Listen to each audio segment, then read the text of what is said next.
So folks, we're here today. We're going to show you the process, if you will, and the tools that we use to clean this restroom that's here behind me. There's many tools that are available. There's not just one system that's available, but what we've done here at the Academy is tried to come up with a program that minimizes the amount of items that we take to the restroom. Now, if you've been with us through one of our films or our education processes, you know that there's one main thing that we focus on, and that is health. Health of the frontline worker that's actually going to process this room behind me. This room is 5% of the total area of a facility, but yet it's 50% of the complaints. And some of that is because we're simply taking too many items in, and it's too confusing for us as managers. It's too confusing for the frontline worker. So, first things first, what do? You see right behind me that we have a spill on the floor. So before we can go in, what do? We have to take care of that. And most generally, what we do is we go get a broom and a dustpan. Neither one of those are clean. They haven't been cleaned for who knows how long. So we went in search of a tool that would really help us with, well, elevating the whole thing. And the tool that we found is this one right here. And what this is a squeegee on the end of a stick. I'm not going to get into all of that with you, but this is what we use instead of a broom. And we have a trash bag, any kind that you have. This one just happens to be a blue one. But we have a device that holds the trash bag and allows us to put the product into the bag and throw it away. I'm going to move the cart out of the way for a moment so that you can see what we're doing here. And the way this works is whenever we come up to a spill like this, it could be virtually anything. Could be like this here is just a bag, goes right in. It could be a container, but yet it could be some material. Now this material right here could be dry, it could be wet. We never know. So in this case, it's a dry material. And so you can see what I can do, and you can see how there's nothing left there. Now, whatever little bit does get left, the problem here with most of our devices that we're picking up with, they're, well, as I said, they're not clean. With this, I can pick this up. All of my debris is now down here in the bottom, and that's how you use it. So that way you keep everything away from the front. But what happens if somebody spills a soda and we've got a liquid and we have a soda spill?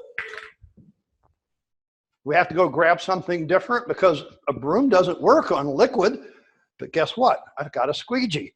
So we take the squeegee, we put the soda can into our container, but now what I can do is I've got a squeegee on the front of this, I got a squeegee here. So what I can do now is using the same device, I can squeegee all of that liquid, and as you can see, all of my liquid now is into my bag. So what can we do now? Simply take our trash can that we have, put the bag in the trash can, take the little lever, pull it like this, the trash and the material goes in there. Now all I have to do is rinse this part, put a new trash can liner on it, and I'm ready for the next area. So no matter what you're picking up, whether it be, well, you know, those unspeakable things from the usages here in the restroom, or it might be throughout our building, this is just a better way to go about picking up those materials. You also notice it has this kind of little handle device. It also fits on the back of this cart very nicely and hangs right here. And that's the reason that we hook it up here like this. Now, let's get on to actually cleaning the restroom. As we do with everything, proper PPE is something that we need to use. Here at the Academy, we advise that you use actually nitrile gloves. And you'll also notice that the nitrile gloves I'm putting on right now actually go above the wrist. It's very important that these go over the wrist, because when we're using our cleaning products and we're doing this in this area, we don't want it right here at the wrist where we can have a gap here for liquids or anything else to fall in.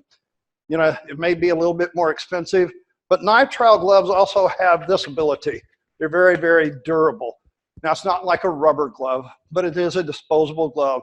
That's what we recommend here. Now, as far as our cleaning cart, you're only going to see actually one chemical, And that is going to be in a pump-up sprayer. This pump-up sprayer has the correct labeling on it. And what we do is fill the container out of our dispensing system. And you're going to simply pump it up with this. And then when you push down on the lever, out comes your spray. Now, one of the things that we do is we also advise not to use a trigger sprayer. You will not see me use a trigger sprayer today. Now, here's the difference. A trigger sprayer takes the product and makes a mist that goes all the way out, and it makes it very breathable to me as an individual. As I said, health for me as a service worker is my most concern.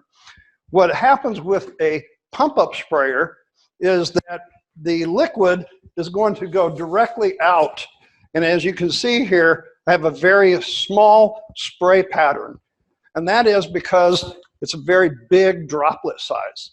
The other thing is here in the restroom, I want to get a lot of product to the area that I'm actually doing with a lot less work on me. So the first thing when you come into a restroom is that we want to pre-clean the restroom. How do we do that?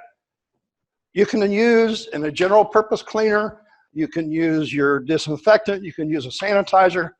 Pre-cleaning is simply removing the gross material. Now, here in my demo restroom, it doesn't get very dirty, so I apologize about that. But let's assume that we have soda or whatever might be on this sink. What we would do is we would take our pump-up sprayer and spray this down, maybe spray the mirror, spray whatever fixtures, spray all of our seats, our baby changing table, all of these fixtures down, and just spray them down with our cleaner. Now remember, we're not disinfecting at this point, we're pre-cleaning.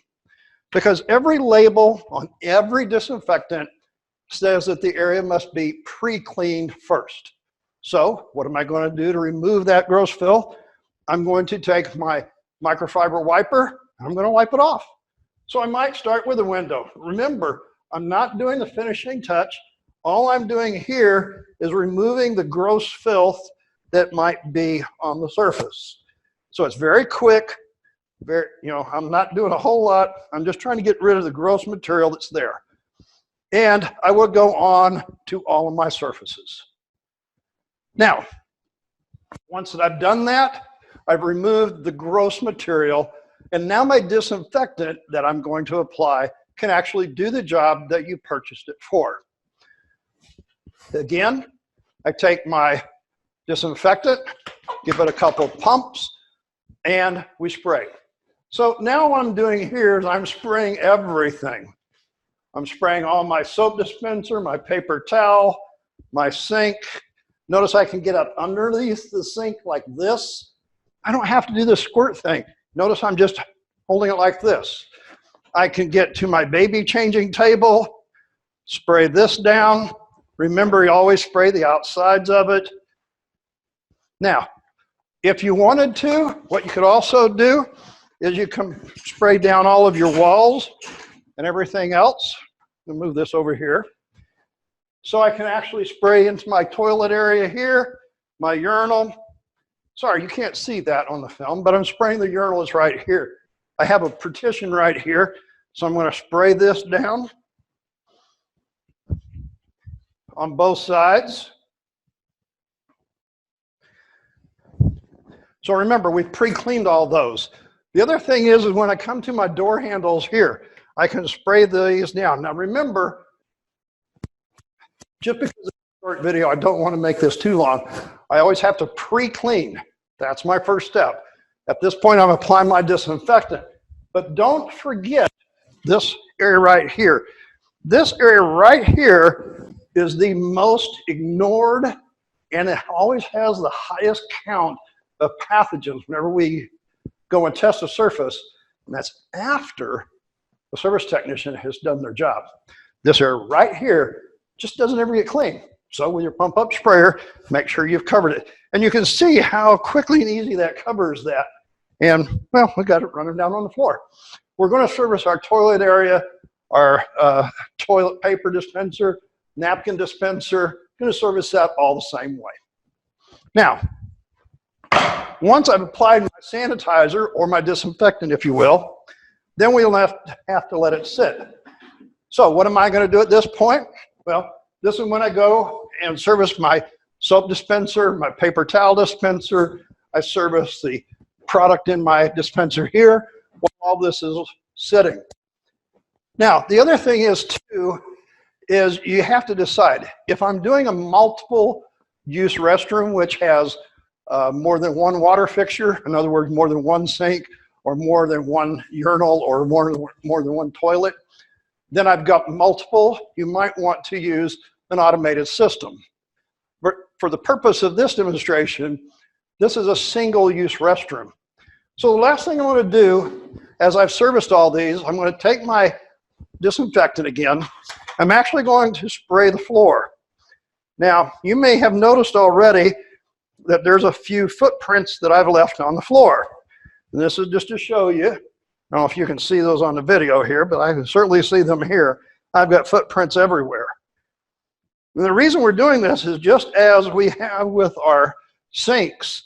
I'm putting the disinfectant on the floor, and what it's doing is it's actually doing its job of disinfecting the floor. We don't have a mop bucket full of water. You might have noticed that. All right, so what can I do with tools that I have here on the unit? Well, a number of different things. This tool here is what we call a wall washing tool. I have a red handle, red connection, red holder for a red pad. Now this pad is Velcroed on, like this. A couple things I can do.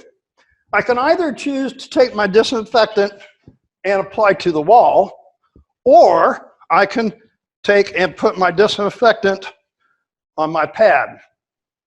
Now, if I were pre-cleaning the area, I could do this, and then what I could do is you can see how I can do this is just basically clean this whole partition down like this. I can do this much quicker than using a hand wipe. These I use for my fixtures. This I use for my walls. So like my partition here, I can use this to clean the partition that I sprayed down before.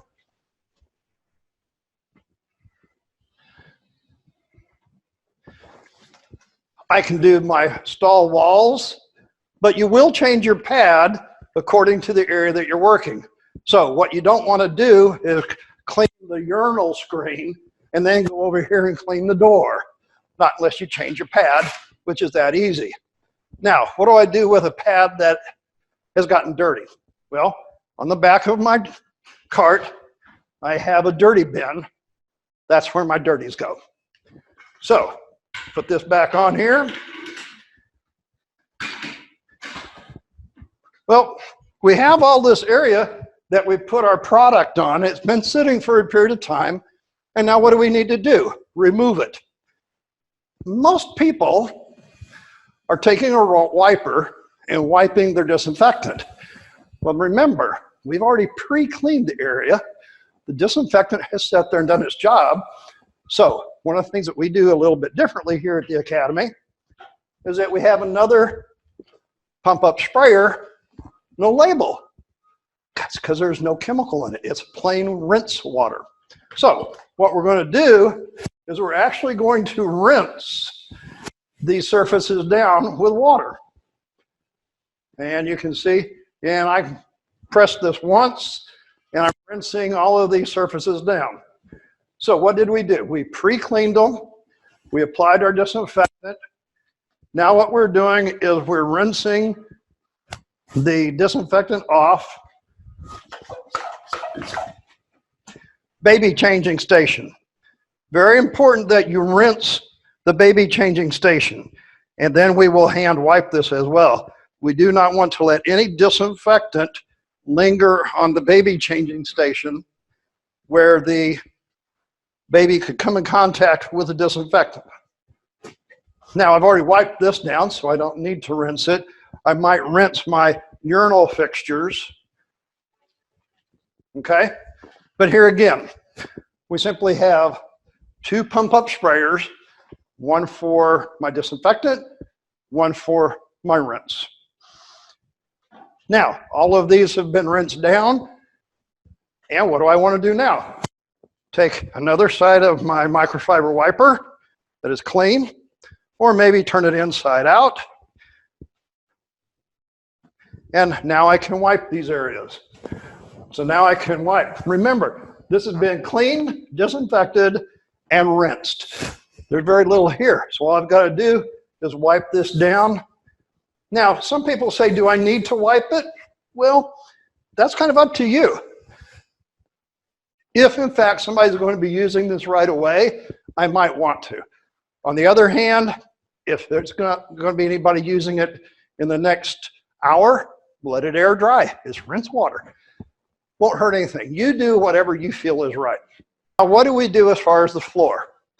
Well, I've got my cleaning chemical, and you can see that I've made quite a dirty mess here. Well, rinse water ran off of these down onto my floor. All I've got to do now is mop it up. So we grab a red mop pad, put it on the floor, grab our mopping tool, which again has the red connections because it's in the restroom, and we simply put our pad on the floor. We put the tool down, lock it in place, adjust our handle. Handle's always at chin height. And all we're going to do is now mop up the floor. Because the disinfectant has done its job, we have rinsed. And with the mop, really all we're doing is simply picking everything up. Now, if you choose to use a mop and rinse water, take your rinse solution, spray rinse solution on the floor to get more liquid, and mop it up. The whole thing here is to mop more of it up, not continually put it back into a bucket of wet water, that's going to, well, recontaminate the area. Here again, like we did with the wall pad, once that we're done, take the pad and throw it into the dirty bin. Now, the only thing we didn't cover, simply because of where the camera was and everything, was how to actually clean the inside of a toilet.